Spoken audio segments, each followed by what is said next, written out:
Salut à tous et bienvenue sur ce nouvel épisode du podcast Une vie de liberté. Je suis Tony, entrepreneur, marchand de biens et investisseur. Auparavant chef d'entreprise, prisonnier d'une belle rat race, ce métro boulot dodo infernal, j'ai fait un burn-out en 2012 qui a tout remis en question. Je voulais changer de vie pour tout simplement vivre, avoir du temps pour profiter de ma famille et de mes proches, voyager et faire au quotidien une activité riche de sens. Grâce à mes investissements, j'ai réussi à atteindre l'indépendance financière en 2018 et depuis 2019 déjà, je partage ma passion de la liberté tous les 15 jours sur ce podcast et dans tous mes contenus.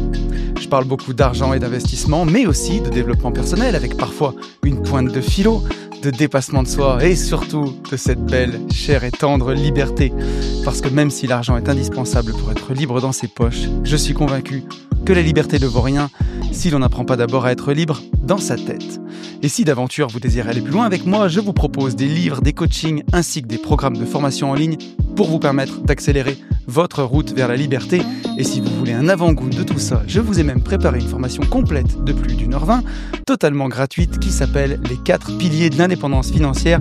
Elle a déjà été téléchargée plus de 1300 fois et elle réunit et elle explique tous les leviers que j'ai utilisés et que j'utilise encore pour vivre cette belle liberté au quotidien. Tout ça est disponible sur notre site www.abinvest.net ou alors en description de cet épisode. Et c'est à nouveau avec un grand plaisir que je vous retrouve pour cet épisode. Je le dis à chaque fois, tous les 15 jours, mais oh là là, à la fois ça passe vite et à la fois c'est long de vous retrouver derrière ce micro de podcast. Et voilà, encore une fois, je suis très excité. On a un sujet très important cette semaine. Sujet de podcast qui m'a beaucoup touché, que j'ai longuement hésité à faire. Donc voilà, on va dérouler ça ensemble. Mais pour l'heure, pour l'instant, chaque chose en son temps, je vous propose de commencer, comme je le fais tous les 15 jours, en remerciant tous les gens qui m'ont écrit sur YouTube suite au podcast de la dernière quinzaine. Un grand merci à Arthur, Clément, Evra, Max, Alpha, Valentine, Julien, Maxime, Tony et Marceau. Nous sommes 5699 sur YouTube. Ça monte doucement, mais sûrement, bientôt 5700, 477 notes sur Apple Podcast. J'aimerais vraiment, il manque 23 notes pour arriver à 500 notes sur Apple Podcast. Donc voilà, je vous incite, si vous avez un téléphone Apple, si vous m'écoutez sur iPad ou si vous m'écoutez en tout cas sur Apple Podcast, ça prend 2 minutes, mais une petite note 5 étoiles, même si vous n'avez pas le temps de mettre un commentaire, ça m'aide à faire connaître le podcast. Et je vous rappelle que si vous voulez me contacter, le plus simple, c'est encore de le faire sur Instagram, sur mon seul et unique compte, Une vie de liberté avec la petite étoile bleue. J'essaye de répondre à tout le monde, en tout cas, je réponds encore pour l'instant à tout le monde. Voilà, j'ai du retard en ce moment. Mais j'arrive encore à répondre à tout le monde. Donc n'hésitez pas à me rejoindre. J'essaye aussi de partager du contenu tous les jours, même si moi aussi, comme vous, j'essaye de garder moins l'attention et de limiter un peu les réseaux sociaux. C'est avec un grand plaisir que je peux communiquer avec vous sur ce réseau. Et encore une fois, merci à tous ceux qui prennent le temps de liker, de commenter les épisodes, de les partager. C'est vous qui me permettez de faire vivre ce podcast. Merci encore à vous. Et je vous propose qu'on passe sans transition à la rubrique news. Cette semaine, dans les news, j'ai plein de choses à vous dire. La semaine dernière déjà, je suis parti en Grèce. Je suis parti marcher. On a rejoint Athènes à marathon. Je suis parti avec Chouchou. Chouchou, c'est Loïc, que vous connaissez sûrement. Si vous êtes des fidèles d'une vie de liberté, vous l'avez eu dans le podcast il y a maintenant presque 2 ans, 18 mois, qui est mécano, comme on dit, chauffeur de train en Suisse, et qui a une vision bien à lui de la liberté, et une très belle vision, si vous voulez mon avis, à mon sens, où il travaille à 60%, il a du temps pour s'occuper de sa micro-entreprise, pour s'occuper de ses autres business aussi, et pour voyager. Et donc, on est parti 4 jours, juste tous les deux, en mode marche. J'ai laissé mon téléphone au fond de mon sac, et c'était vraiment très, très bien. Et je voulais le partager avec vous, parce que je me suis dit que ces 4 jours-là, je voulais vraiment les garder pour moi. C'est pour ça que pour les fidèles qui me suivent sur Instagram, vous avez dû voir que j'ai posté juste une photo du Parthénon et une petite photo aussi, un moment où on se baladait, où le paysage était magnifique. Et je voulais vraiment le faire en mode coupure, puisque Olivier, un auditeur du podcast, m'a offert un livre de Fabien Olicard pour mon anniversaire, qui s'appelle « Votre attention et votre super pouvoir ». Et je me rends compte comme on peut se faire piéger au jeu des réseaux sociaux, surtout quand on a une partie de ses activités sur internet, où on fait des podcasts, où on est quand même beaucoup sur les réseaux. Ça m'a fait du bien ces 4 jours et c'est drôle, mais je me suis fait cette réflexion-là, c'est que depuis 2019, mon évolution de patrimoine, je partage moins de choses sur internet, mais elle a été, on va dire, fulgurante.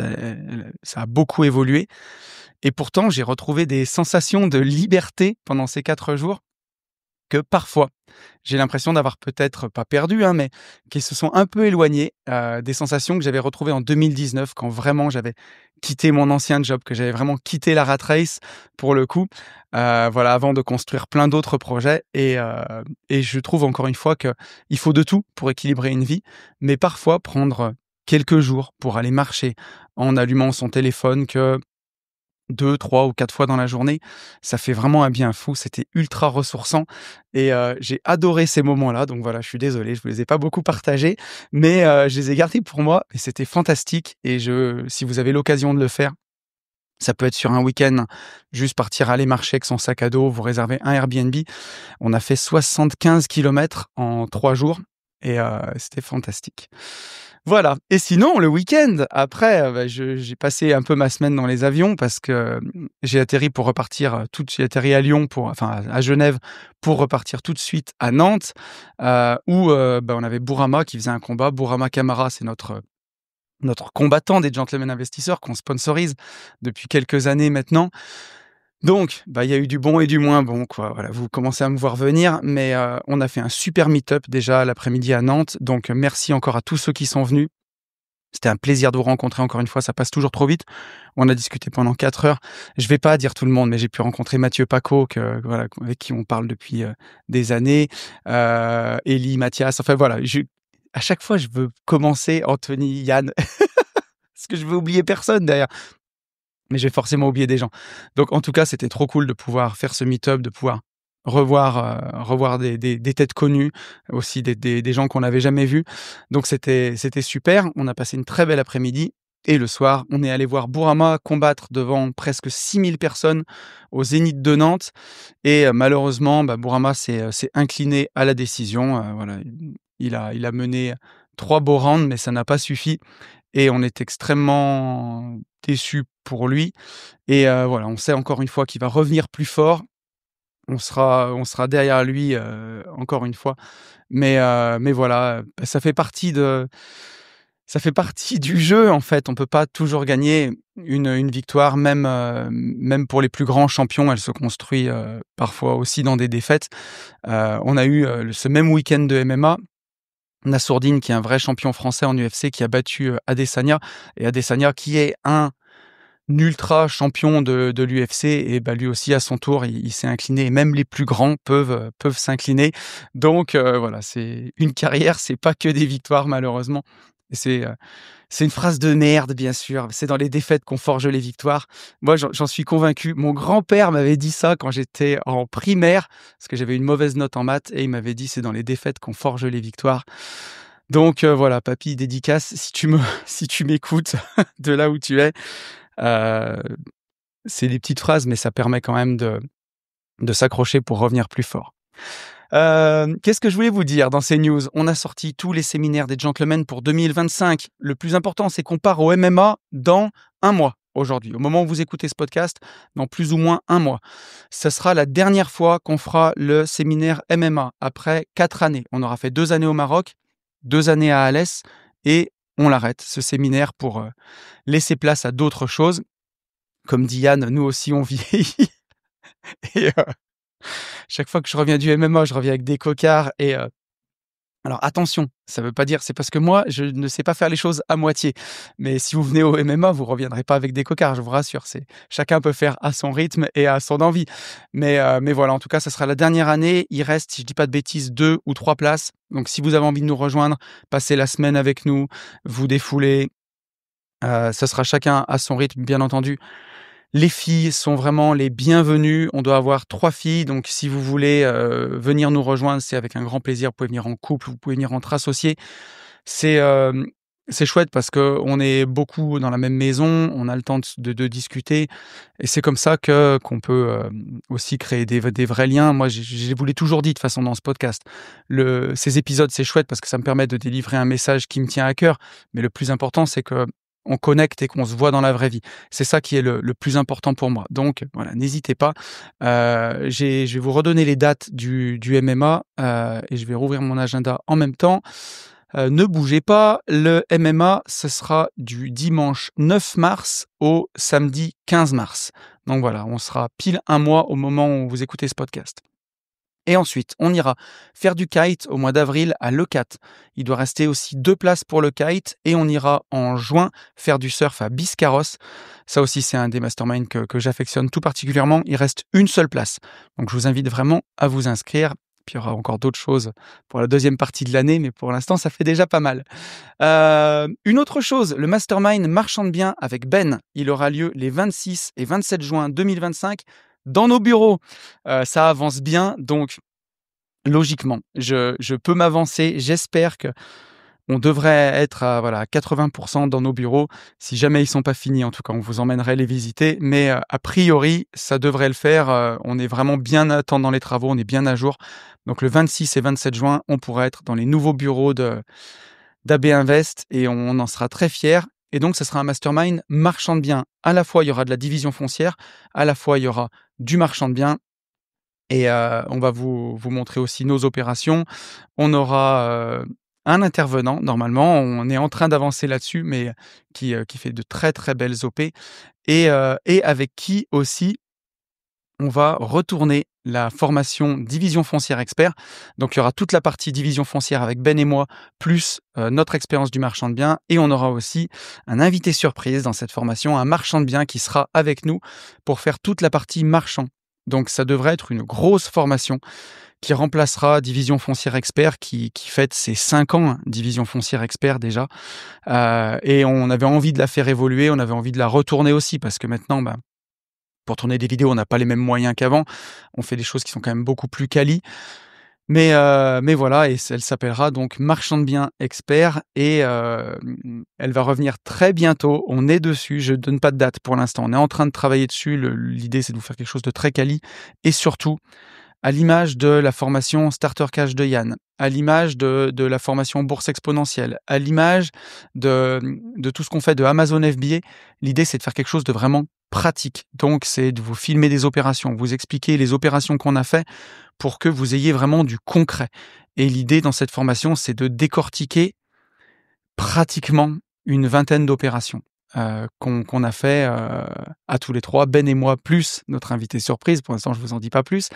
Mais voilà, vous présenter toutes les OP qu'on a fait pour que la personne qui prenne la formation ait vu le maximum de cas de figure, comme si elle avait été en formation avec nous pendant 1 ou 2 mois, avoir tous nos projets pour vraiment que les choses soient beaucoup moins obscures, plutôt que faire une formation trop théorique comme ce qu'on pourrait retrouver dans un bouquin, même dans un bouquin comme Riche de liberté. Donc voilà, je suis très excité de ça et on pourra célébrer ça ensemble en live les 26 et 27 juin pour le mastermind Esprit Marchand de Biens. Et aujourd'hui, si je vous dis pas de bêtises, on a vendu plus de la moitié des places. Donc ça a très, très bien démarré. Il y a beaucoup de gens qui nous ont fait confiance et je remercie encore aussi les gens qui nous ont fait confiance parce que sur les gens qui ont pris le séminaire, il y a la moitié de têtes connues, la moitié de nouvelles têtes. Donc il y a toujours des gens qui reviennent et ça fait vraiment plaisir. Et la dernière annonce que je veux vous faire, qui est pas à prendre avec des pincettes parce que là, ça avance vraiment beaucoup, c'est qu'on a une formation crypto en préparation. Il y a quelques années, on avait sorti une formation avec notre ami Max qui s'appelait Crypto Start, qui a eu beaucoup de succès. Mais voilà, comme toutes les formations, autant sur le fond que sur la forme, elle méritait de l'évolution. Et alors, ce ne sera pas avec Max cette fois-ci, ce sera avec quelqu'un d'autre qui sera une personne mystère pour l'instant. On est en train de refaire une formation crypto pour les débutants, pour commencer, parce que je sais que dans la communauté, ça nous surprend toujours avec Yann, mais il y a beaucoup, beaucoup de gens qui veulent investir en crypto et qui ne passent pas à l'action, qui ont peur, parce qu'elle démarre vraiment de zéro, de chez zéro. Et l'idée, c'est vraiment de prendre ces gens par la main et leur expliquer comment faire pour acheter leurs premières cryptos, pour les sécuriser.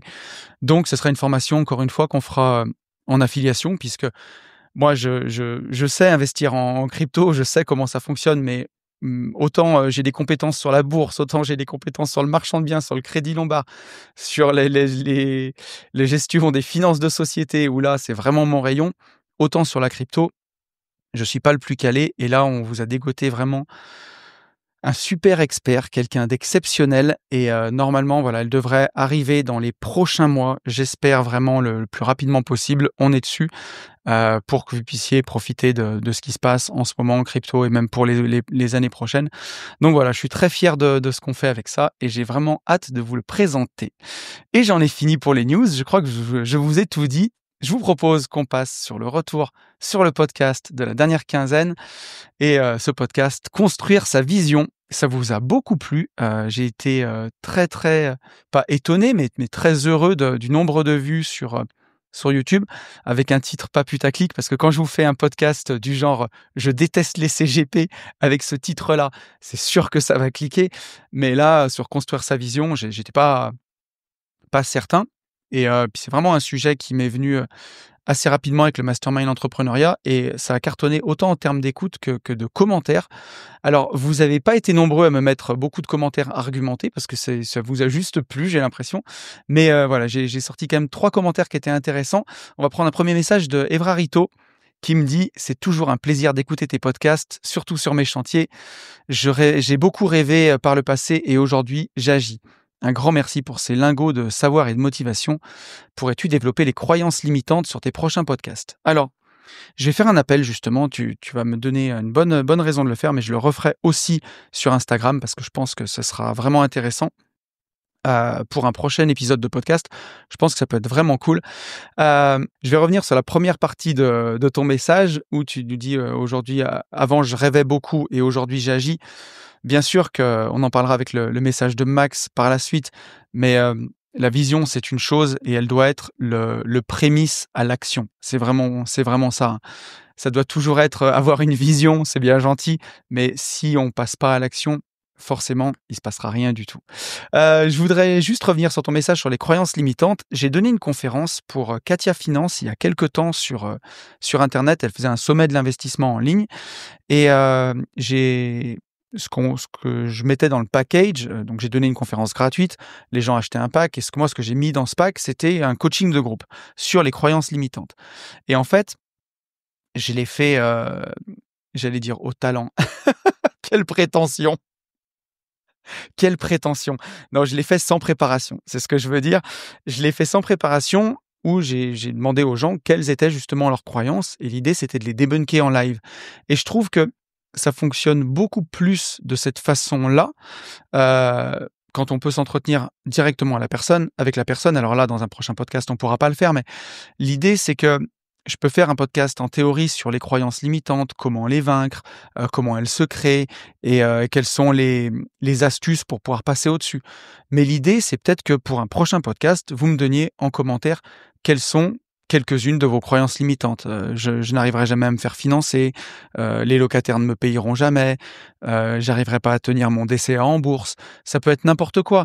Même, j'ai peur que si je me mets en couple, je finisse par me séparer. Et toutes ces choses-là, et à la limite, on pourrait les débunker ensemble et je pense que ça peut être vraiment intéressant. Parce que moi aussi, j'ai eu des croyances limitantes par le passé, que j'ai dépassées. J'en ai encore d'autres aujourd'hui, bien entendu, que j'ai du mal à dépasser. Je peux vous en donner une tout simplement, hein. C'est, faire de la pub sur internet pour les formations des gentlemen investisseurs ou pour les formations d'une vie de liberté. C'est, brûler mon âme, voilà, alors que je pense qu'il y aurait des façons de le faire, marketingement qui pourraient être acceptables et qui pourraient permettre de développer plus la communauté. Je vais avoir des croyances limitantes plutôt de ce type-là en ce moment, par exemple. Alors je sais qu'elles sont limitantes et justement, je suis en train de travailler dessus pour voir s'il n'y a pas une façon de pouvoir le faire sans me travestir. Par exemple, la sponsor des podcasts. Vous l'avez remarqué, mais que ce soit sur Une vie de liberté ou sur les gentlemen investisseurs, on n'a jamais fait de sponsor sur les podcasts. À une époque, j'ai essayé de contacter Revolut. D'ailleurs, s'il y a quelqu'un chez Revolut, on serait ravis parce que c'est une banque qu'on utilise depuis des années et des années. et j'aurais aucun mal à faire la publicité de cette appli parce que je l'utilise. Mais voilà, on a eu beaucoup de propositions pour sponsoriser le podcast et jusqu'à présent, je dis pas qu'on le fera jamais parce que il faut pas cracher sur les revenus que ça peut faire. Si bien sûr ça apporte à la communauté, parce que ça permet aussi de faire plein de choses, ça permet d'organiser plus de masterminds, ça permet forcément de financer plein de projets. Mais pour l'instant, tout ce qu'on m'a proposé, je me verrais pas utiliser le produit, donc pour moi, c'est pas possible. Mais même si je me voyais utiliser le produit, je pense que j'aurais toujours encore de la croyance limitante là-dedans. Et l'idée, c'est, je pourrais aussi vous parler comment je les débunk, mais à chaque fois, je vais chercher mes réponses, justement. Si j'ai peur de quelque chose, je vais aller vraiment tester le produit, par exemple, pour voir si je me verrais le faire, exactement comme pour Evolut, et ainsi de suite. Mais l'idée, chaque fois qu'on a une croyance limitante, c'est d'aller chercher sa réponse. Alors sans trop se brûler au départ, y aller petit à petit, pas à pas faire all-in, mais je pense que ça sera une partie de la réponse. Donc n'hésitez pas, si vous avez des questions, franchement, je vous invite à me les poser, à me partager vos croyances limitantes, ça pourrait faire un bon sujet de podcast, je pense. Merci à toi pour ton message. Et on a un message de Max qui me dit, Max qui était à Nantes, que j'ai vu à Nantes ce week-end. Salut à toi Max. Salut Tony. La vision, c'est un peu comme le rêve, mais en plus fort. Ça fait longtemps que j'en ai une, mais parfois au détriment de l'instant présent. C'est pas évident de faire la part des choses parfois, mais c'est grâce au pourquoi qu'on y arrive. Merci encore de nous inspirer. Alors là, il y a énormément de choses dans ton message, Max, et surtout énormément de notions et auxquelles parfois je trouve qu'il faut faire attention parce que moi je comprends ce que tu veux dire. Mais si quelqu'un qui n'est pas dans le monde de l'indépendance financière, du mindset, lit ça, il va se dire boucher les oreilles des enfants. Attention, elles sont bouchées, ils risquent de se dire mais quelle branlette franchement et pas du tout pourtant parce que ce que tu dis c'est extrêmement puissant et il faut pas que la vision, le rêve, le pourquoi, toutes ces choses qui sont pour moi des outils pour avancer deviennent une caricature de ce qu'elles sont en fait et de passer ton temps sur travailler sur ta vision, sur ton rêve, sur ton pourquoi, mais ne pas agir. En gros, à mon sens, quand on a un rêve, le rêve, c'est vraiment le désir brut. C'est de se dire: «Je veux changer de vie. Je me vois dans telle maison, je me vois rouler dans telle voiture, je me vois faire tel job, je me vois partir, faire, tel voyage». C'est vraiment ça, c'est débridé et ça doit être, du plaisir presque de rêver, sans limite, tu vois? La vision pour moi, c'est le chemin, c'est la carte, c'est tout ce que tu vas les grands axes que tu vas mettre en place pour atteindre ça. C'est vraiment ton chemin. Donc la vision, c'est pour ça que c'est le plus important à travailler quelque part, parce que c'est ce qui va te permettre de vraiment te mettre en marche pour l'atteindre. Et après, le pourquoi, ça serait ou le moteur ou le carburant. C'est ce qui va te faire tenir, le pourquoi tu veux le faire, c'est ce qui va te faire tenir quand ça sera plus difficile. En gros, le rêve, il te donne la destination, là où tu veux aller. La vision, c'est la route, quelque part, et le pourquoi, c'est un peu le carburant pour avancer. Voilà comment je le verrais. Mais encore une fois, ça ne remplacera jamais le premier pas, l'action. Et on va reparler d'André Muller, mais c'est notre fameux André Muller qui a écrit La technique du succès, qui nous dit que ce qui compte, c'est toujours le premier pas, c'est de se forcer la main, et c'est de, quoi qu'il arrive, d'avancer, faire même une toute première petite action qui nous amènera vers la suite. Donc, une fois qu'on a défini tout ça, faut pas s'arrêter, il faut avancer. Et c'est ça qui t'amènera dans l'instant présent. C'est d'être dans l'instant présent dans chaque petite tâche que tu vas faire. C'est ça qui va compter. Comme tu vois, moi, quand je suis en train d'enregistrer ce podcast, ce matin, je me faisais la réflexion. Pour être honnête, tu vois, il va sortir le 10 février. Je l'enregistre le 6 février, cet épisode. Et je me disais, j'ai plein d'idées de sujets pour l'année, mais il y en a aucun sur lequel j'ai envie de travailler. Et je me disais, tu vois, encore une année de podcast, il y a 52 semaines, ça sort tous les 15 jours, tu vas faire 26 sujets cette année. Est-ce que tu vas encore avoir de l'inspiration, des choses à raconter pour 26 sujets? Et tu vois, c'est la 6e année cette année. Et j'ai toujours eu des choses à raconter, quoi qu'il arrive. Donc, l'idée, c'est de vivre dans l'instant présent, le moment où j'enregistre. Tu vois, là, je sais que cette année, il va me rester du coup 24 épisodes ou peut-être un peu moins, 20 épisodes à faire. Mais peu importe, ces 20 épisodes, ça sera le moment quand ce sera le moment. Aujourd'hui, j'ai un sujet qui me tient à cœur en plus cette semaine qui va être très important et c'est ça qui compte. Il y a que ça qui compte, que ce que je suis en train de faire en ce moment et c'est pareil pour ce que tu feras dans la vie. Tu vois, aujourd'hui, on fait les bureaux d'AB Invest, je suis en train de rêver moi aussi sur quand ils y seront, quand j'aurai mis les voitures dedans, quand ce sera incroyable. Mais pour l'heure, je suis en train de dessiner la verrière avec Ben et il y a que ça qui compte. Cette verrière, comment on va la mettre, comment on va la placer et c'est là aussi où on est dans l'instant présent et encore une fois, comme ce que je partageais au début du podcast, d'arriver à faire des moments où on coupe un peu dans les réseaux, dans les téléphones pour recréer de l'espace d'attention. Passionnant ton message. Merci à toi, mon petit Max. Et je vous propose qu'on prenne le dernier message, celui de Maxime. Maxime qui nous dit: Salut, une masterclass de mindset ce podcast. C'est perturbant d'écouter tes anecdotes tellement ça résonne en moi. Quand ma première fille est née, en bon profil génération X, le soir même, j'étais encore au bureau. C'était ma première vie pro de chef des ventes dans un grand groupe du CAC 40. Entre parenthèses, pour prouver quoi à qui? Depuis 15 ans, je suis chef d'entreprise, le premier arrivé, le dernier parti, du lundi au samedi, voire même le dimanche. Résultat, je commente ta vidéo là en attendant ma séance hebdo de kiné. Et oui, c'est comme ça. C'est comme ça quand on sait pas trop ménager.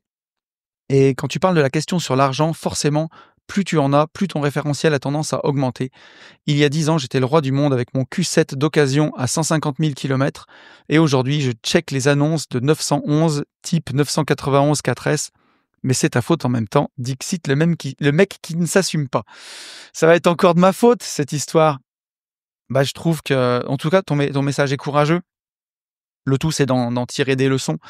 Et effectivement, moi, je suis passé par là, hein, clairement, dans tout ce que j'ai partagé quand ma fille est née, que j'ai passé du temps. Ma fille est née et jeu de mots incroyable, est née et que j'ai passé du temps, au lieu de passer mes 11 jours à la maison, je les ai passés sur un chantier. Chantier aujourd'hui où je me rappelle même plus pour qui, pourquoi, pour quel client. Par contre, je me rappelle vraiment de la naissance de ma fille et de là où j'aurais dû être. Je me suis quand même bien rattrapé par la suite, mais effectivement que c'est, hyper, comment dirais-je? Ça doit avoir des conséquences, ce comportement qu'on a eu à une époque pour en tirer des leçons et pour changer des choses. C'est ça qui est important. C'est pas grave, tout le chemin qu'on a parcouru, c'est du chemin qui nous a construit, qui nous a emmenés là où on est, qui a fait la personne que l'on est. Ce qui est grave, c'est si tu en as conscience et que tu changes pas. Là, c'est du masochisme, tu vois? Et parole de masochiste pendant un moment. Donc voilà, mais encore une fois, je pense que c'est jamais trop tard pour bien faire, c'est jamais trop tard pour changer. Et pour ta question sur l'argent, le tout, je pense que c'est de continuer d'apprécier ce qu'on a, d'aimer ce qu'on a et d'avoir de la gratitude pour ce qu'on a. Moi, je le disais, hein, tu vois, pour les voitures, j'ai beaucoup de rêves automobiles et je peux rêver, autant d'une Mégane 3 RS, je sais que j'en aurai une un jour, c'est une voiture que j'adore, qui peut coûter, 25 000 €, à une Lamborghini, qui en coûterait 250 000. J'ai le même amour pour ces voitures-là. Tout le monde se fout de moi parce que je suis fou du Cayenne, 1re génération et je sais qu'un jour, en daily ou pour tourner autour de la maison, même si je peux acheter, le dernier Cayenne, le coupé là, super joli, qui vaut 100 000 €, bah, moi je kiffe le Cayenne S 1re génération parce que dans ma tête, c'était celui des bandits, dans les films et ça me fait marrer et je trouve qu'aujourd'hui, plus que l'argent que ça représente, faut regarder vers quoi tu as envie d'aller et qu'est-ce qui te fait plaisir. Moi, je sais que voilà, j'essaye de faire attention, aussi à ça et à garder un amour pour les voitures qui soit vraiment pour ce qu'elles sont finalement, peu importe le montant qu'elles représentent, celles que je pourrais avoir, celles que je pourrais pas avoir et il faut faire attention avec l'élévation de ces standards, aussi. Ça, c'est vraiment quelque chose que je remarque de plus en plus aussi autour de moi, de faire attention de pas se créer de nouvelles dépenses récurrentes. Parce que c'est ce qui est le plus dangereux pour l'indépendance financière. Tu t'achèterais même une très, très belle voiture, sans le faire à crédit. Tu la gardes quelques années, tu la revends si tu as bien acheté, qu'elle conserve sa valeur.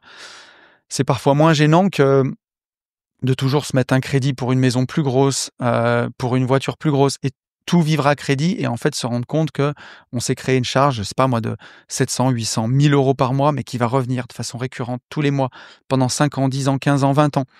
C'est celle-là qui est la plus dangereuse pour l'indépendance financière et celle à laquelle il faut faire le plus attention. Mais voilà, encore une fois, merci à toi Max pour ton message. C'était très intéressant. Je te remercie et je vous propose qu'on passe au podcast de la quinzaine. Et alors là, je sais pas encore ce que j'ai mis comme titre, mais si j'ai mis celui que j'ai noté que j'ai noté provisoirement, j'ai marqué vaincre le gauchisme mental. Je sais pas s'il s'appellera comme ça, mais voilà, on va rentrer dans le sujet. Alors, pourquoi j'ai eu envie de vous parler de ça cette semaine? Bah, je vais me mettre quelque part un peu en danger, on va dire, avec un sujet qui est touchy, mais c'est aussi pour donner l'exemple, parce que je veux vous encourager à parler, je veux vous encourager à libérer la parole et je veux vous encourager à ne plus avoir peur. Et donc, du coup, bah, dans ce podcast, je vais dire les termes pour vous encourager, vous aussi, à le faire, parce que je pense que c'est la clé. Je pense que pendant très longtemps, par peur d'être taxé de méchant capitaliste, heu, peut-être même si on le verra à la fin, si ça n'a absolument rien à voir, de personnes d'extrême droite, parce que là, ça dégaine très, très fort, alors que ça n'a rien à voir, avec, vos pensées. Mais c'est tellement facile de dire ça sur les gens. Bah, moi, je veux vous encourager à dire les termes parce que je pense que c'est la clé pour faire changer les mentalités, parce que je pense qu'il y a encore un espoir. Ça sera le maître mot de ce podcast. Ça sera que je veux vous donner quand même de l'espoir, parce que vous allez voir que ça va être un peu noir quand même, mais je veux vous donner de l'espoir. Je veux vous dire que c'est pas perdu et ça passera par le fait d'arrêter de se cacher et de libérer la parole. Ce sera le maître mot de ce podcast. Et ça concernera à la fois les entrepreneurs qui m'écoutent. Et d'ailleurs, je vous considère comme entrepreneur, même si vous avez un bien immobilier, vous êtes déjà un entrepreneur parce que vous entreprenez quelque chose. Et ça concernera aussi, bien entendu, les salariés. Il y a des gens qui essayent de beaucoup opposer les salariés et les entrepreneurs. Et dans ce qui se passe en ce moment, on est tous dans le même sac. Et voilà, on essaye de nous monter les uns contre les autres, mais c'est pour nous détourner du vrai problème qui est un État obèse et c'est ce dont on va parler dans ce podcast. Ça fait beaucoup, mais vous allez voir, on va y arriver. Ce qui m'a donné envie de parler de ça, c'est le contexte actuel. Ça vous a pas échappé, depuis bientôt 1 an en France, c'est la gabegie, on a quasiment pas de gouvernement, ça part dans tous les sens. Et là, le dernier gouvernement en date est en train de faire voter des mesures sur les taxations des entreprises, qui et pas que des entreprises, hein, bien entendu, sur les charges, et je vais vous en parler aussi, et ça pèsera aussi sur à la fois les entrepreneurs, mais à la fois, bien entendu, sur les salariés, sur la compétitivité de notre pays, qui sont dramatiques, qui se rapprochent de plus en plus, n'ayons pas peur des mots, je vais le dire, du communisme. Donc il faut faire très, très attention à tout ça. Et c'est là-dessus que je veux revenir. On va commencer par, justement les déclarations de Bernard Arnault qu'il y a eu, récemment, puisque pour les entreprises qui font plus d'1 milliard d'euros de chiffre d'affaires, et encore une fois, on parle de chiffre d'affaires, pas de bénéfice, bah, puisque le bénéfice est jamais vraiment relié au chiffre d'affaires. N'importe quel entrepreneur, même n'importe quelle personne de sensé, sait ça, que bénéfice n'est pas que chiffre d'affaires, pardon, n'est pas bénéfice. On peut avoir des entreprises qui font un chiffre d'affaires énorme et qui pourtant perdent de l'argent. Bah, les impôts sur les sociétés passeraient à plus de 40%. Et Bernard Arnault, qui est le plus grand patron de France, avec LVMH, a dit que ça pouvait être extrêmement compliqué pour la suite et que bah, y a des entreprises qui, à cause de ça, vont finir par délocaliser parce que le coût du travail est trop important. Et on a aussi eu une intervention du président de l'entreprise Michelin qui a pris la parole pour refaire le calcul entre le salaire brut qu'une entreprise va verser et le salaire net qu'un salarié va toucher, et cette différence qui est le coût du travail et qui plombe vraiment les entreprises. Et on se rend compte pour que des grands patrons comme ça sortent du silence et prennent la parole, c'est que l'État qu'on a actuellement, le gouvernement qu'on a actuellement veut encore plus taxer les entreprises, va taxer encore plus le Made in France, et à chaque fois, Dans les commentaires, on voit des gens se rebeller en disant que les grands patrons sont les méchants, mais ça concerne pas que les patrons milliardaires, ça va concerner tout le monde, y compris les petits patrons et les salariés. Et justement, quand je vois les commentaires qu'il y a un petit peu sous ces réels, qu'il y a un petit peu sous ces vidéos YouTube que j'ai vues, qui reprenaient les messages de Bernard Arnault et du président de Michelin, ben, on voit que les Français ont cette impression de vivre dans un enfer néolibéral. Ils sont convaincus que la France, en tout cas pour la plupart de ceux qui commentent et qui prennent la parole et qui prennent le temps de marquer un message, hein, ça ne veut pas dire que la plupart des Français pensent comme ça, et c'est ce que je vais aussi vous montrer dans ce podcast, mais en tout cas la plupart de ceux qui commentent ont l'impression de vivre dans un enfer néolibéral, alors que la réalité des choses, c'est qu'on vit dans un enfer de taxation qui se rapproche de plus en plus du communisme. Et je vois que le manque d'éducation financière des gens est vraiment malheureux, alors que on peut devenir actionnaire d'une entreprise, parce qu'il y a beaucoup de messages qui disent oui, et les actionnaires, eux, touchent combien? Mais tous ces Français ne savent pas qu'ouvrir un PEA, c'est gratuit. Aujourd'hui, on peut même ouvrir un PEA sur Trade Republic, et avec certains ETF BlackRock, on peut acheter les actions du monde et devenir propriétaire avec une petite part de 1500 actions du monde. Et la part, elle est entre 5 et 6 euros. Donc même entre 5 et 6 euros par mois, on peut devenir actionnaire. Quand je les vois fustiger les actionnaires de LVMH, n'importe quel salarié de LVMH, c'est public. Il peut acheter des actions au travers de son PEA et lui-même devenir actionnaire de sa propre entreprise. Encore une fois, ça demande d'être responsable, ça demande de pouvoir faire quelques économies, mais peut-être même si c'est que une dizaine, une vingtaine, une trentaine, une cinquantaine d'euros, sur le long terme, quand on voit le comportement de l'action LVMH, ça enrichirait aussi les salariés. Et ça, les gens ne le savent pas. Et je trouve que c'est dommage. On peut changer son destin financier avec un simple PEA sur des années. Et c'est pour ça que ça me tient à cœur, parce qu'avec une vie de liberté, avec Bourse Exponentielle, ça fait des années et des années que c'est le message que je prône, qu'on peut rendre leur souveraineté aux gens. C'est plus facile d'investir en bourse que d'acheter un bien immobilier. Vous voulez acheter un bien immobilier, il faut être en CDI, il faut mettre de l'apport. Parfois, c'est plus difficile. Investir en bourse, c'est accessible à n'importe qui a plus de 18 ans, qui peut ouvrir gratuitement un PEA sur une appli, sur un téléphone en quelques minutes et commencer d'investir. Donc, je trouve que c'est dommage, et c'est aussi par ce podcast et en vous appelant à libérer la parole qu'on pourra changer les choses. Et si justement les victimes de tout ça, de ce que le gouvernement est en train de faire, en augmentant le coût du travail, en augmentant les taxations sur les entreprises, bien sûr que les premières victimes, ça va peut-être être les entrepreneurs, les créateurs de valeur, et pas que les grands patrons, hein, aussi les petits patrons. C'est peut-être même que les deuxièmes victimes, les premières victimes, c'est surtout les salariés, et les salariés qui eux aussi créent de la valeur. Les travailleurs créent de la valeur dans les entreprises.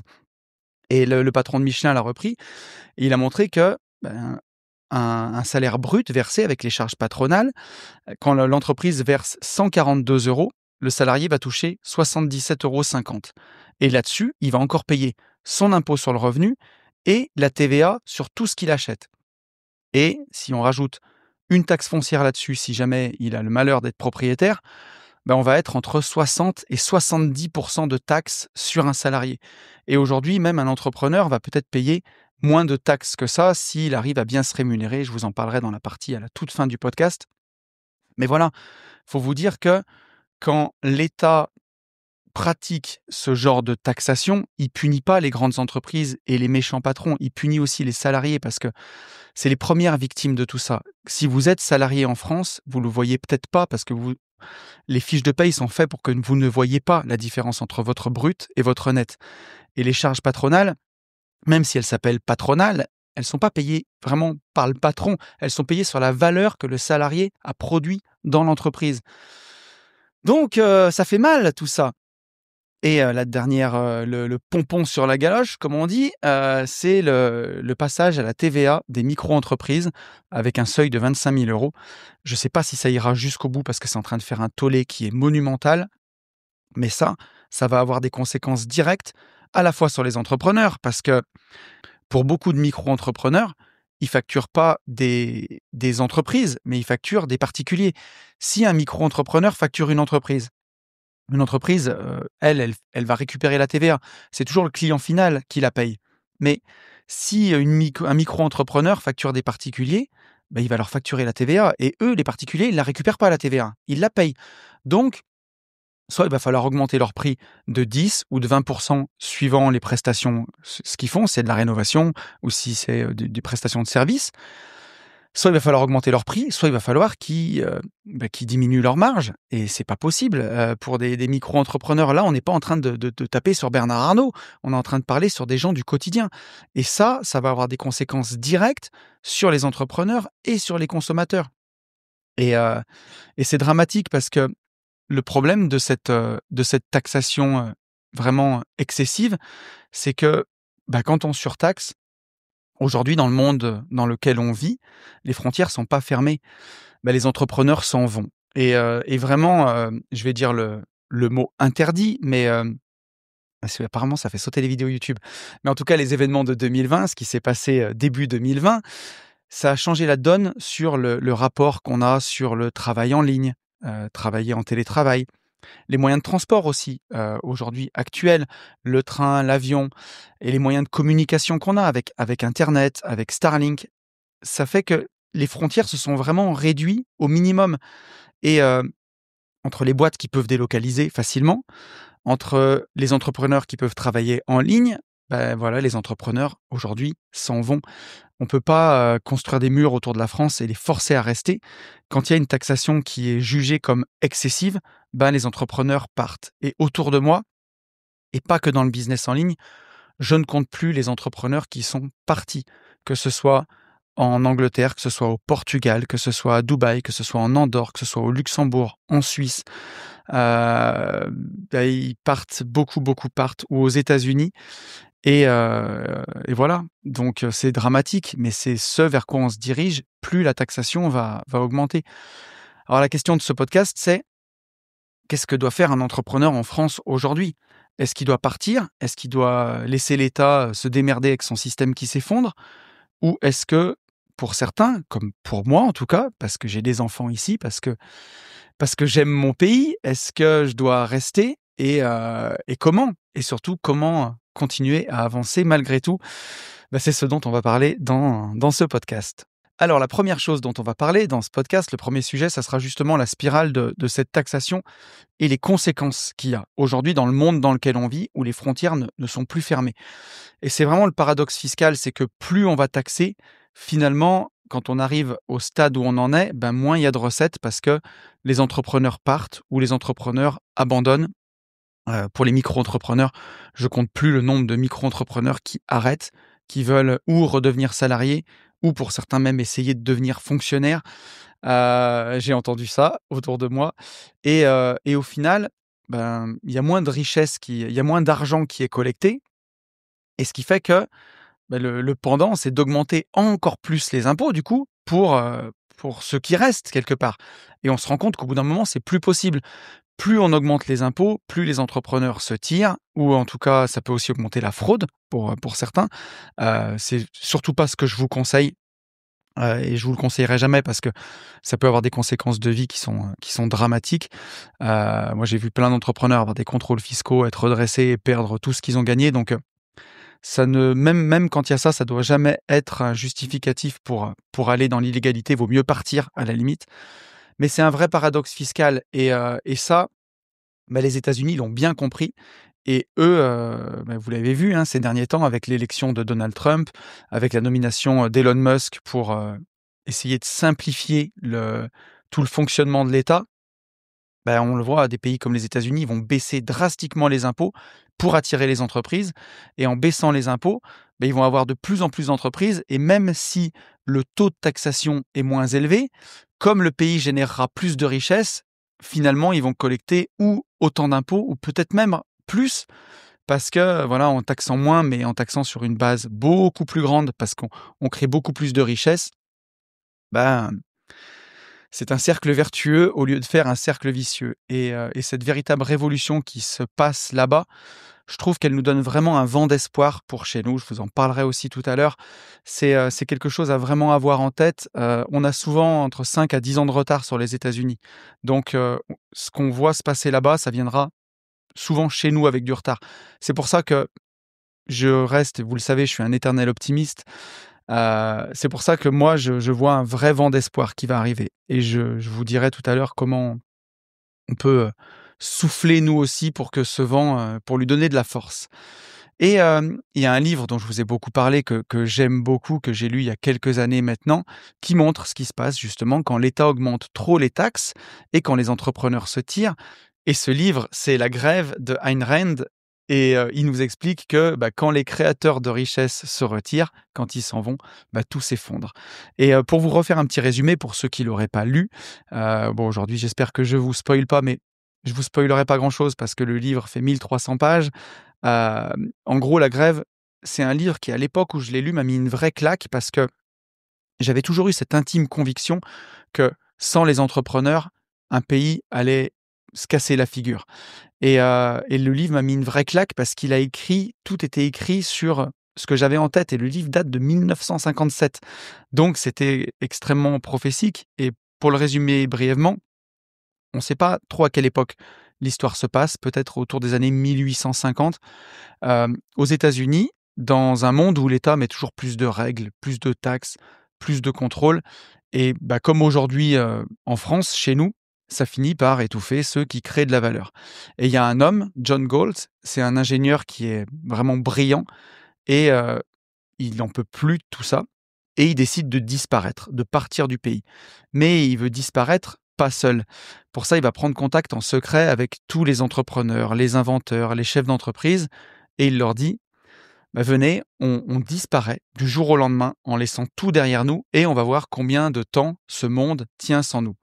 Et forcément, bah, ça part en sucette.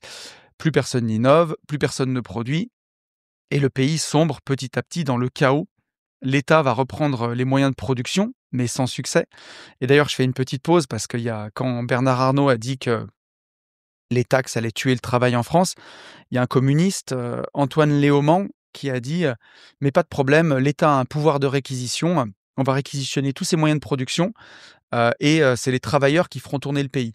Encore une fois, en opposant les travailleurs aux patrons, alors que chacun a besoin l'un de l'autre et c'est le coût du travail qui est le problème. C'est pas, c'est pas ce que gagne un milliardaire. Ça, c'est vraiment quelque chose à avoir en tête, hein. C'est l'économie aujourd'hui, on fait tourner la machine à billets, on imprime de l'argent.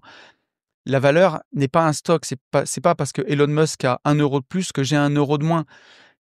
Qu'est-ce que ça m'enlève? Qu'est-ce que ça peut me faire qu'il soit multimilliardaire si moi j'arrive à vivre décemment et qu'au lieu de gagner 1 500 balles et de pas arriver à joindre les 2 bouts, j'en gagne 3 000 et je peux emmener mes enfants en vacances, je peux m'acheter une voiture, je peux rénover ma maison, je peux être au chaud, je peux m'offrir les rêves et les choses qui me font plaisir.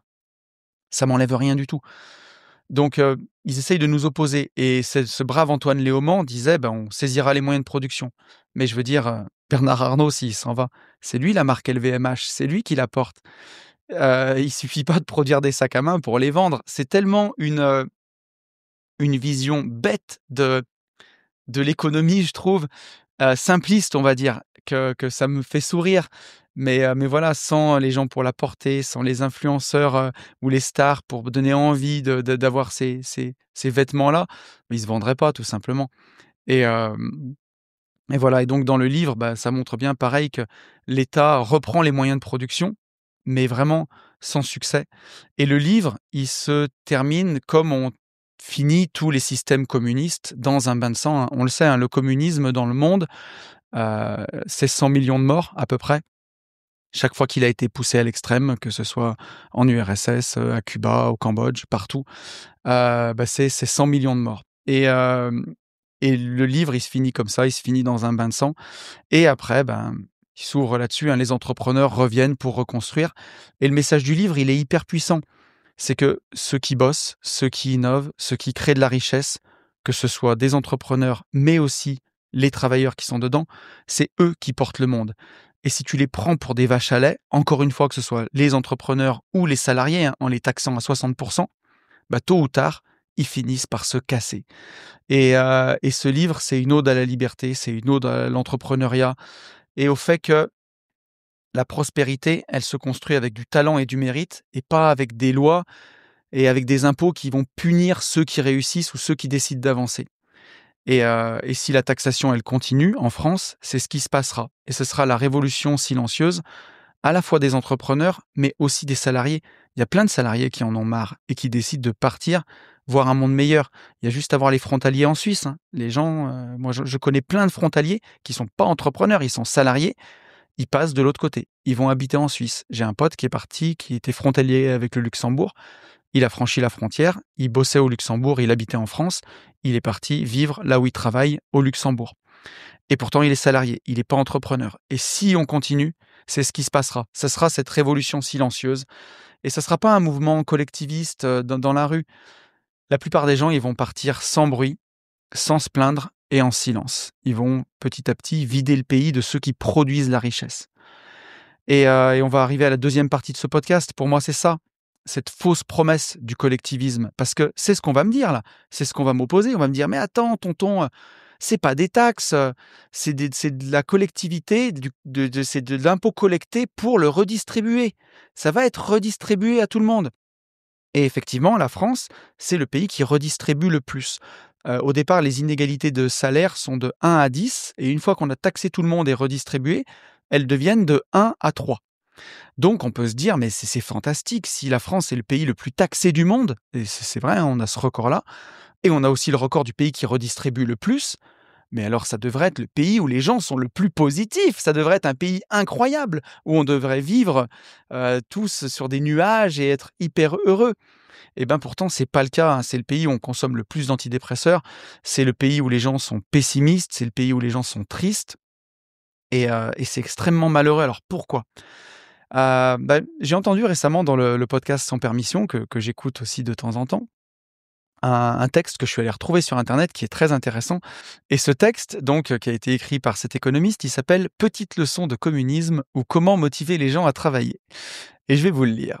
Un professeur d'économie dans un lycée annonce fièrement qu'il n'a jamais vu un seul de ses élèves échouer, à l'exception d'une année où ce fut la classe entière qui a connu l'échec. Cette classe était entièrement convaincue que le socialisme était une idéologie qui fonctionnait et que personne n'était ni pauvre ni riche. Le système égalitaire parfait. Le professeur dit alors: Ok, donc nous allons mener une expérience du socialisme dans cette classe.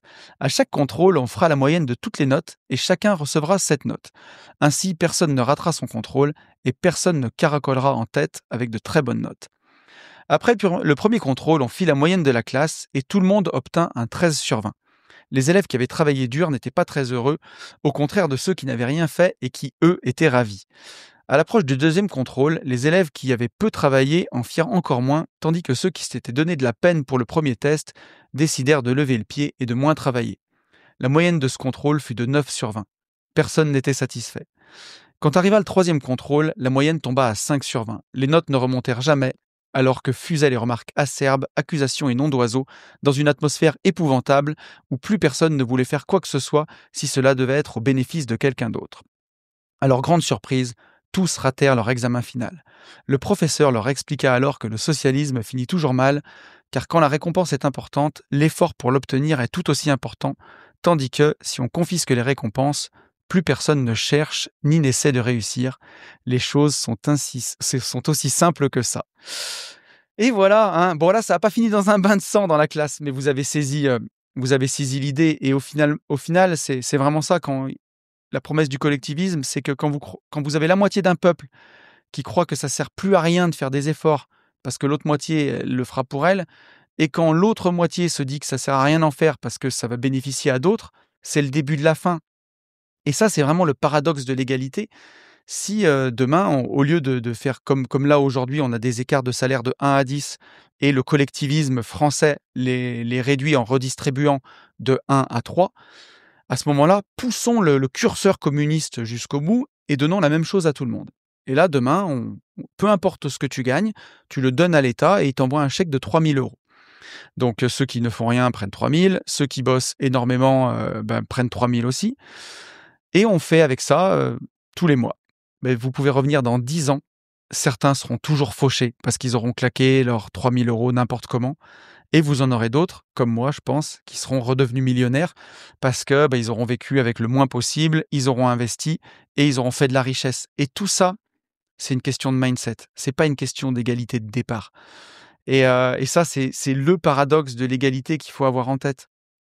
Et il y a une autre chose aussi qu'il faut vraiment avoir en tête et qui pour moi est extrêmement important, c'est que l'argent gratuit, tout cet argent qui est redistribué, pour lequel on peut le toucher sans avoir à travailler, ça ne rend pas heureux. Et j'irais même jusqu'à dire que ça rend malheureux. Parce qu'en faisant ça, on prive les gens d'avoir la satisfaction d'avoir réussi par eux-mêmes. Et moi, je le vois aujourd'hui, j'ai des objectifs patrimoniaux. Si demain, on me faisait un chèque en me disant, bah tiens, voilà, hop, voilà ce qui manque pour arriver à ton objectif, je te le donne, je serais dégoûté. J'en ai rien à faire du montant auquel je vais arriver. Ce qui me plaît, c'est le challenge, c'est d'y arriver, c'est de me dépasser, de trouver des solutions. C'est ça qui est beau, c'est ça qui m'intéresse. Mais qu'on me fasse un chèque pour me le donner, en fait, ça n'aura aucune valeur, ça m'aura même gâché le plaisir, ça aura tout gâché. Et, et c'est ça qu'il faut avoir en tête, c'est que l'argent qu'on reçoit sans travailler n'a pas de valeur. Et il y a qu'à voir les gens qui ont reçu un héritage. Moi, j'en vois tous les mois, puisque bah, en tant que marchand de biens, j'achète beaucoup de biens à des gens où ça revient de succession. Et souvent, cet argent-là, on le voit, ça n'a pas de valeur pour les gens. Pas la même valeur, en tout cas, que s'ils avaient sué pour le gagner avec leur travail. On le voit beaucoup avec des gagnants du loto. Des gens qui reçoivent une somme énorme et qui la respectent pas. Ils se rendent pas compte que, par exemple, ils vont recevoir, je sais pas moi, 100 années de travail d'un coup et ils vont le dilapider, le dépenser parce que l'argent qu'on a reçu sans travailler n'a pas la même valeur. Et c'est la même chose quand malheureusement on biberonne les gens d'aide sociale pour acheter la paix, on leur rend pas service parce qu'on les empêche de s'en sortir par eux-mêmes, de trouver du travail, de réussir, de se défier, d'avancer. Et s'en sortir seul, c'est apprendre à compter sur soi, c'est prendre une confiance infinie dans la vie, c'est prendre une confiance en soi. Et on est tous fans de ces récits de gens qui ont eu une vie difficile, qui ont connu la misère, qui ont connu l'échec, qui ont connu la précarité, et qui, par leur force de travail, par leur création de richesse, par un nouveau travail, s'en sont sortis. C'est des histoires qui nous font vibrer. Et ben, quand on biberonne les gens d'aide sociale, on empêche tout ça. Et pour moi, ben, plus on responsabilise les gens, plus ils s'élèvent. Et ça, c'est vraiment important. Et, heu et cette taxation infinie, elle est injuste parce que faut bien se dire que tout ce qu'une personne va recevoir sans avoir rien fait pour l'obtenir, l'État ne crée pas de richesse. Il collecte, il en prend une grosse partie pour se nourrir parce que c'est un État obèse qui nous coûte extrêmement cher et il redistribue les miettes, ce qui reste. Bah, tout ce qu'un individu reçoit sans rien faire, un autre a dû travailler pour le produire sans en tirer pour lui profit. Et vous allez voir, hein, on va arriver dans la prochaine partie parce que là, vous allez dire, mais si je dis ça, on va me dire que j'ai pas de cœur. Mais moi, je préfère un monde peut-être inégal, mais libre, où l'individu, il est souverain, où l'individu peut décider pour lui-même. Et on va développer là-dessus. Et c'est aussi cette promesse du collectivisme raté. C'est aussi parce que l'État est un mauvais gestionnaire. Il y a qu'à voir dernièrement, quand pour Gérard Larcher, on a acheté un fauteuil à 40 000 euros. Qui a besoin d'un fauteuil à 40 000 euros? Même nous, ici, c'est de l'argent privé. On a acheté des jolis fauteuils, hein. Celui qui est derrière moi, il est joli. On a acheté ça sur un site. Je crois qu'on les a payés 80 ou 100 euros. Et c'est déjà des très beaux fauteuils. Et pour moi, mettre 80 ou 100 euros dans un fauteuil, c'est déjà beaucoup, même si je gagne très bien ma vie. C'est des gens, comme l'État n'a pas travaillé pour cet argent, il n'a pas la valeur de cet argent. Et donc, il le dépense sans compter. Parce que ils n'ont pas ce rapport à l'argent. Moi, je sais ce que c'est que de gagner de l'argent. Je sais quel point c'est difficile. Je sais ce que ça m'a coûté dans ma première vie d'entrepreneur de travaux publics où je travaillais 70 heures par semaine pour gagner 3 900 euros et que mon salarié le mieux payé faisait à peine 40 heures pour en gagner 2 900. J'avais aucune honte et à me regarder dans une glace en étant patron. Et je peux vous dire que cette époque, elle m'a appris que voilà, un fauteuil à 100 euros, c'est très très bien. Et donc, bah voilà, notre État, lui, c'est cette promesse du collectivisme qui est ratée, c'est que comme il n'a pas travaillé pour cet argent, il n'en a pas la valeur, il n'en sait rien et il le dépense n'importe comment. Mais donc, si vous tenez ce discours, comme ce que je suis en train de faire là, autour de vos proches, autour des gens, on va vous dire: «Mais vous n'avez donc pas de cœur, mais tu n'as pas de cœur, tu es un immonde capitaliste, tu es un monstre, ton mindset, c'est affreux, comment tu peux penser des choses pareilles? Toi qui as pourtant le cœur sur la main et qui aide les gens, comment tu peux penser ça?» Je vais vous aider justement. Et on va reprendre une citation de Gilles Deleuze. Gilles Deleuze qui était, bien de gauche et qui disait lui: «Être de gauche, c'est d'abord penser le monde, puis son pays, puis ses proches, puis soi. Être de droite, c'est l'inverse. Et il était fier de lui. Il était content de dire qu'il pensait d'abord au monde et d'abord à son pays, avant ses proches et avant lui-même. Et qu'être de droite, c'était l'inverse, que c'était d'abord penser à soi, après à ses proches, après à son pays et après au monde, et que c'était mal. Et il était fier de lui avec ça. Et pourquoi c'est n'importe quoi, à mon sens, et pourquoi c'est une utopie d'avoir ça en tête, on va tout reprendre du début, hein. D'après Deleuze, être de gauche, c'est une approche vraiment macro. D'abord macro. D'abord penser le monde. Donc les grandes causes, l'humanité, l'égalité universelle. Après, c'est penser son pays, mais souvent avec quand même un regard critique sur son pays et en cherchant à le transformer selon un peu, on va dire, ses idéaux globalistes. Après, c'est penser à ses proches. Voilà, en dernier, une fois qu'on a pensé d'abord au monde, après à son pays, on pense à ses gosses et à sa femme. Après, parce que bon, on pense à ses proches parce qu'ils font partie du collectif, mais sans forcément leur accorder une priorité absolue. Et ça m'a toujours fait rire parce que quand on m'a fait étudier Jean-Jacques Rousseau en première, pour mon bac de français, Jean-Jacques Rousseau, c'était vraiment quelqu'un de gauche avec le cœur sur la main, sauf qu'il a abandonné ses gamins. Et c'est alors bon, là pour le coup, c'est souvent des hommes, hein, c'est rarement des femmes que j'ai vu abandonner leurs enfants, mais autour de moi, je pourrais citer au moins 3 personnes qui, à mon sens, ont abandonné leurs enfants, soit parce qu'elles sont parties vivre loin, soit parce qu'elles s'en occupent pas, et comme par hasard, ce sont des gens avec des beaux idéaux de gauche sur, le tout le monde doit être, le monde doit être parfait et qui pensent le monde, sauf que les gens les plus proches d'eux, ils s'en occupent pas. Et qu'est-ce que ça fait des gens des enfants, qui ont été abandonnés par leur père? Ça fait des enfants, souvent malheureux, des enfants parfois avec, des traumas, du manque et c'est des enfants que je vais retrouver, sur mes coachings PNL à nouveau départ pour, voilà, hein, au lieu de faire des enfants forts, réparer les adultes cassés. Je vous en renvoie sur mon podcast sur les enfants, où je pense que j'ai vraiment expliqué toutes ces choses-là. Et bien entendu, enfin, on pensera à soi-même. Et là, c'est l'individu qui passe après tout le reste. Et souvent dans une logique qui est sacrificielle. L'individu doit se sacrifier pour le bien commun. Et être de droite, c'est l'inverse, ou en tout cas, alors droite, je ne sais plus ce que ça veut dire, mais en tout cas, avoir une pensée libérale, moi je préfère ce mot-là. C'est d'abord avoir une approche micro qui part de l'individu et qui s'étend ensuite par cercles successifs. C'est d'abord penser à soi-même, parce que on ne peut pas aider les autres, selon moi, si on n'est pas solide soi-même. Et là, c'est le coach PNL qui parle. Si vous ne vous aimez pas, si vous n'êtes pas heureux, si vous n'êtes pas bien, vous ne serez pas bien avec les autres, vous ne serez pas bien avec vos proches, vous ne serez pas bien avec la société. Donc, c'est votre responsabilité. Votre bonheur est votre responsabilité. Le bonheur se décide. Le bonheur, c'est un choix et c'est votre responsabilité.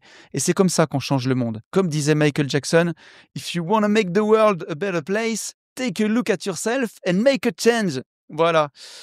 Et je ne sais pas si Michael Jackson, c'est le meilleur exemple, mais en tout cas, c'est ce qu'il disait dans cette chanson, I'm starting with the man in the mirror. Je commence avec l'homme dans le miroir, voilà.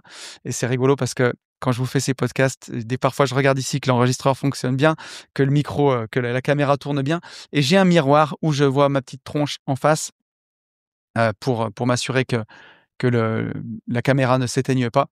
Et moi aussi, j'essaye de démarrer avec l'homme dans le miroir, avec moi. Pour moi, ça commence par soi-même. Je ne peux pas aider les autres si je ne suis pas solide moi-même. Ensuite, c'est mes proches, ma famille, mes amis, mon entourage direct, ceux avec qui j'ai une responsabilité morale concrète.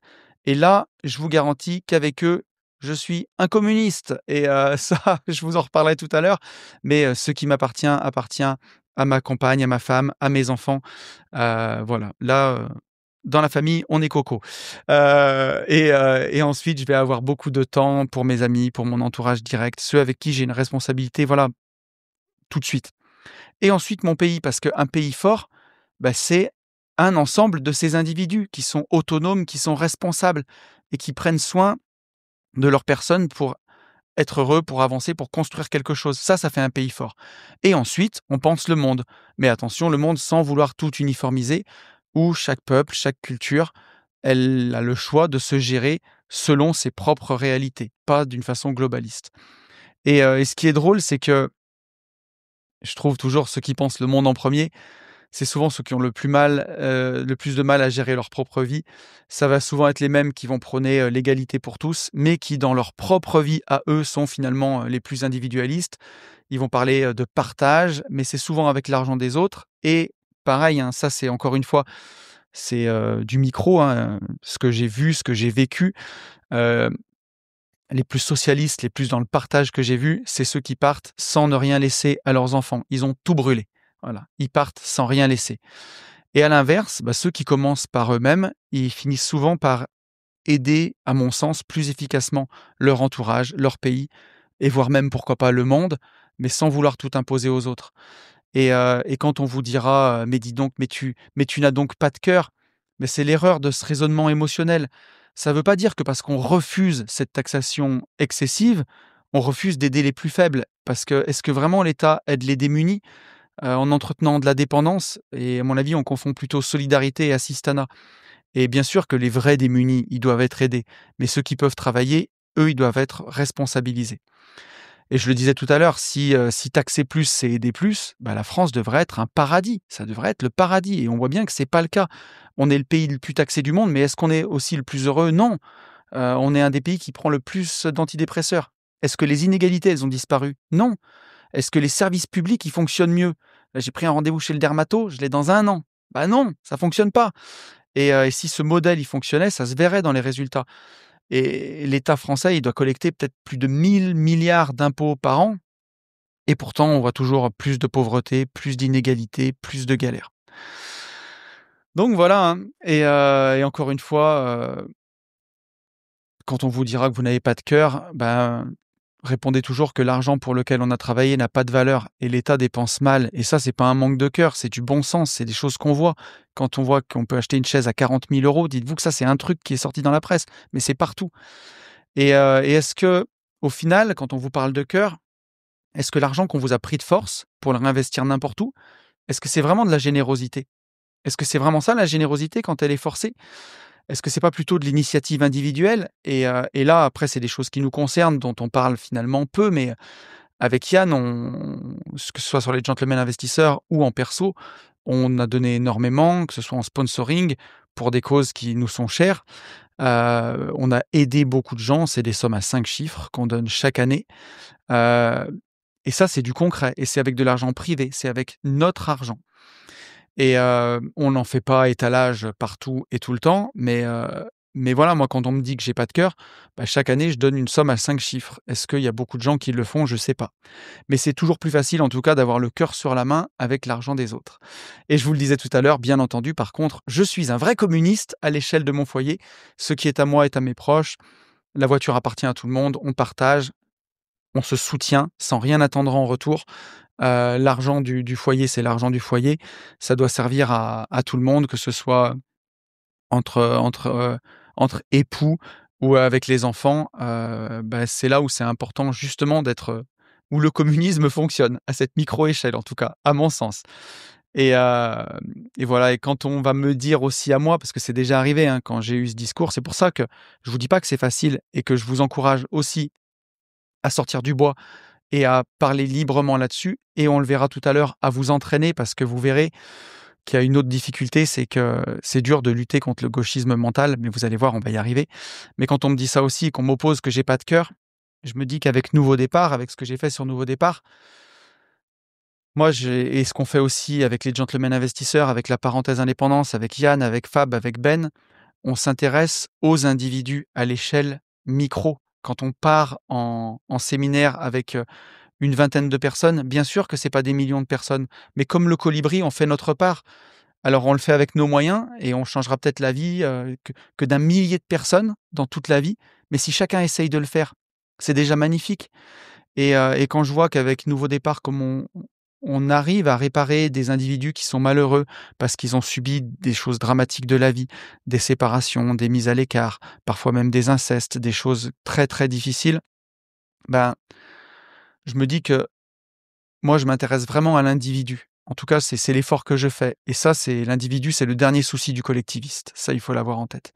Et je pense que vraiment la clé, c'est l'individu et un individu souverain, c'est ça la clé du vrai progrès. Un individu qui est libre, qui est responsable, C'est comme ça qu'il devient prospère. Et quand un individu il devient prospère, il peut créer des opportunités pour les autres, et ainsi de suite. Et ça, il n'y a pas besoin d'être patron pour ça. On peut l'être en restant salarié. Et quand on va créer de la richesse, que ce soit encore une fois en tant qu'entrepreneur ou en tant que salarié pour sa famille, cette création de richesse, elle ruisselle d'abord sur ses proches et ensuite sur le monde, sur sa famille, sur ses clients et ensuite sur son pays et sur le monde. Mais ça partira toujours de là-bas. Ça partira toujours de ce point de vue-là. Et il faut bien avoir en tête que on va pas combattre la pauvreté en nivelant par le bas, mais uniquement en tirant les gens vers le haut.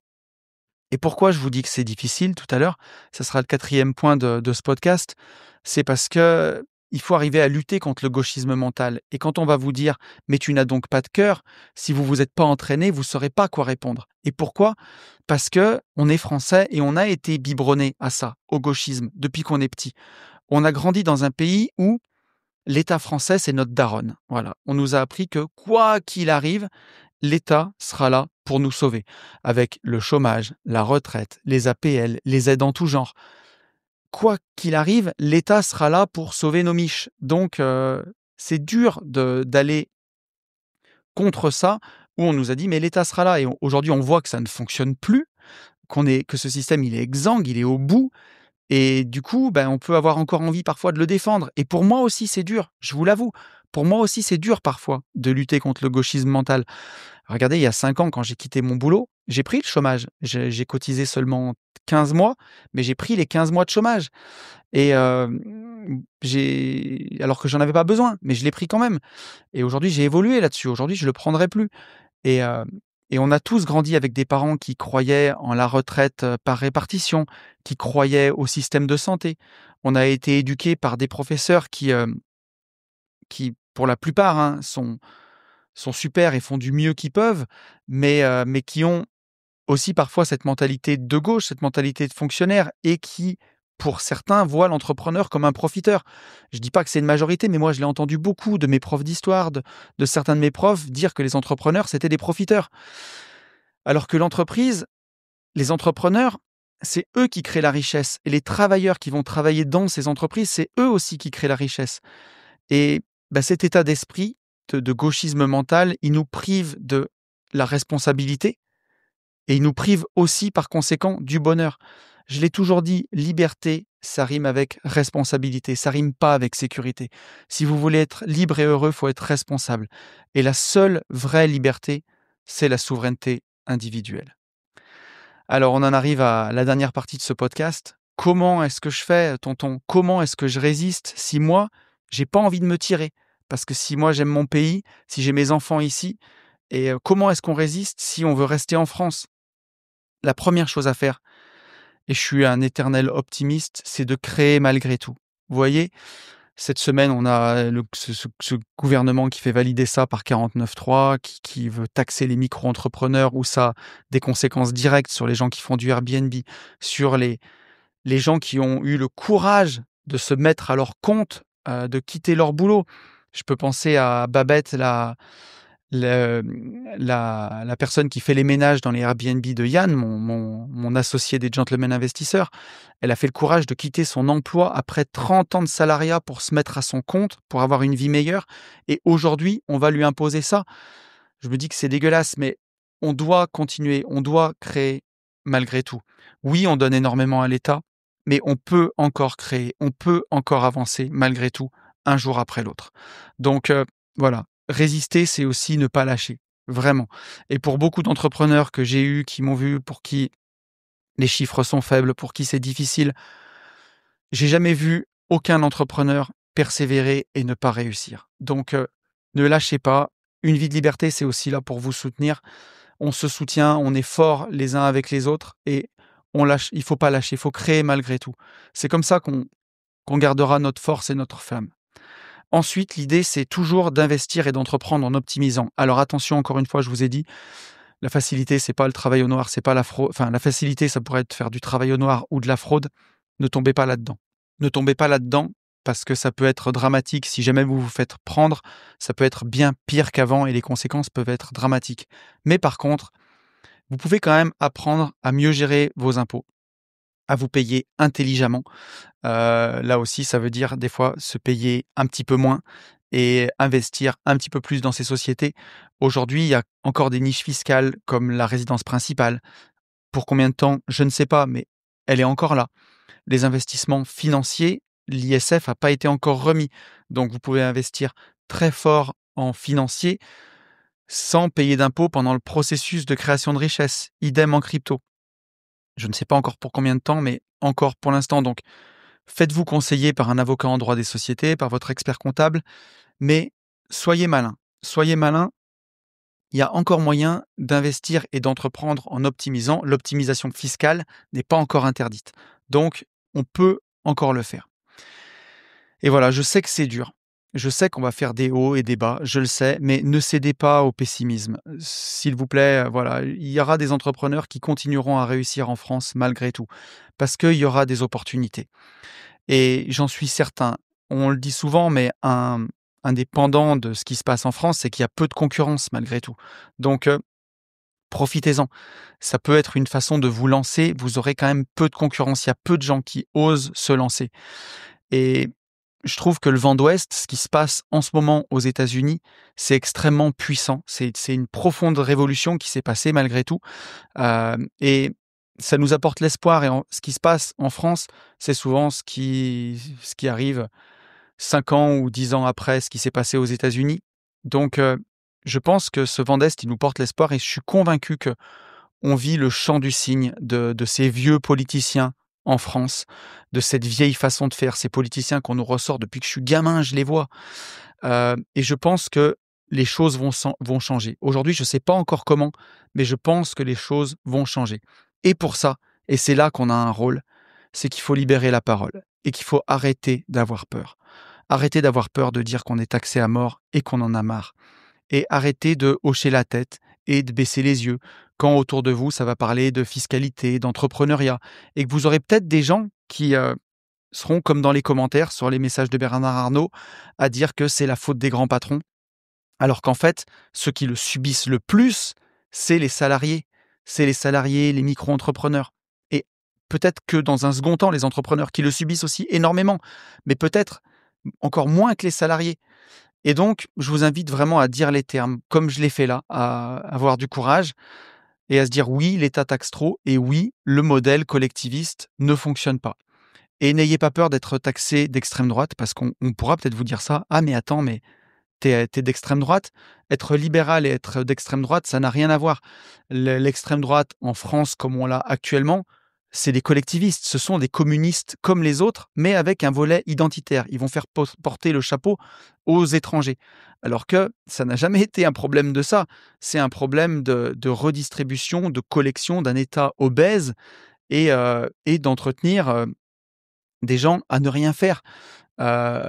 Peut-être que voilà, ça attire plein de mauvaises personnes, hein, et ça, il n'y a pas besoin d'une couleur, d'une origine ou d'une religion. C'est pour opposer les gens et c'est pour vous dire: «Ah, t'es d'extrême droite, grosso modo, reboucher les oreilles des enfants, tu pues la merde et on discutera pas avec toi». C'est pour bloquer la discussion et donc voilà, et ça n'a absolument rien à voir avec les idées libérales. L'extrême droite, comme on l'a en ce moment chez nous en France, ce sont aussi des collectivistes. C'est des gens qui veulent aussi toujours plus d'impôts et toujours plus vous taxer. Donc, ça n'a absolument rien à voir avec le libéralisme. Et le libéralisme, il considère la valeur d'un individu, quel qu'il soit et d'où qu'il vienne. Et c'est à nous de réaffirmer que ceux qui bossent, ceux qui créent de la valeur, qu'ils soient salariés ou entrepreneurs, c'est nous qui faisons tourner le pays, c'est nous qui créons la richesse. Alors, ne nous opposons pas entre salariés et entrepreneurs et ne nous trompons pas d'ennemis surtout.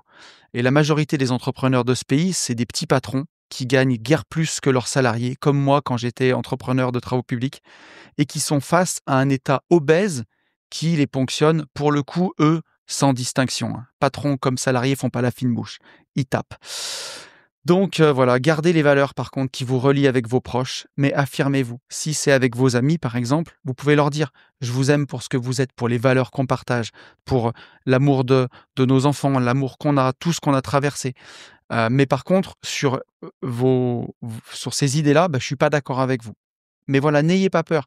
C'est pas parce que si vous avez des amis qui ont plutôt un peu cette mentalité collectiviste, dites-vous que c'est peut-être parce que on leur a pas expliqué comme ça ou que autour d'eux, ils ont pas de gens qui s'affirment. Et dites-vous que les gens ont peur de s'affirmer, ont peur de le dire. Et c'est ça qui fait un problème. Mais même si c'est vos proches, vous pouvez les aimer pour bien d'autres valeurs que celle-ci. Moi, j'ai aussi des amis qui sont de gauche et on se voit parce que parfois on a des valeurs dans le sport, on a des valeurs de famille quand même qui sont importantes. Et ben, on s'unit là-dessus. Mais par contre, j'ai pas peur de leur dire là-dessus, je t'aime, mais je suis pas d'accord avec toi et je le serai jamais. Mais je t'aime quand même. Mais je suis pas d'accord avec toi. Et ça, c'est important. Mais dites-vous que on est une majorité silencieuse à penser la même chose. J'en suis convaincu. Ceux qui sont à hurler ça sur tous les toits, mais ils ont pas peur parce que c'est tellement vertueux d'être pour redistribuer l'argent à tout le monde. Parfois, j'entends qu'ils sont les Robins des Bois des temps modernes. Mais Robin des Bois, il volait pas aux riches pour donner aux pauvres, hein. Robin des Bois, il volait au gouvernement pour donner, pour redistribuer aux pauvres qui avaient été spoilés. Robin des Bois, c'était un libéral, hein, c'était pas un communiste. Donc, euh, donc voilà, mais on est vraiment une majorité silencieuse à penser la même chose et elle est bien plus importante que ce que vous croyez, bien plus importante. Et je vous encourage vraiment à libérer la parole et croyez-moi, petit à petit, la peur changera de camp, j'en suis vraiment convaincu. Donc voilà, on arrive à la fin de ce podcast. J'espère que le message sera passé, j'espère que vous aurez compris où je voulais en venir. Et en conclusion de ce podcast, je vais vous dire que se battre pour la souveraineté de l'individu, c'est choisir la liberté plutôt que la facilité.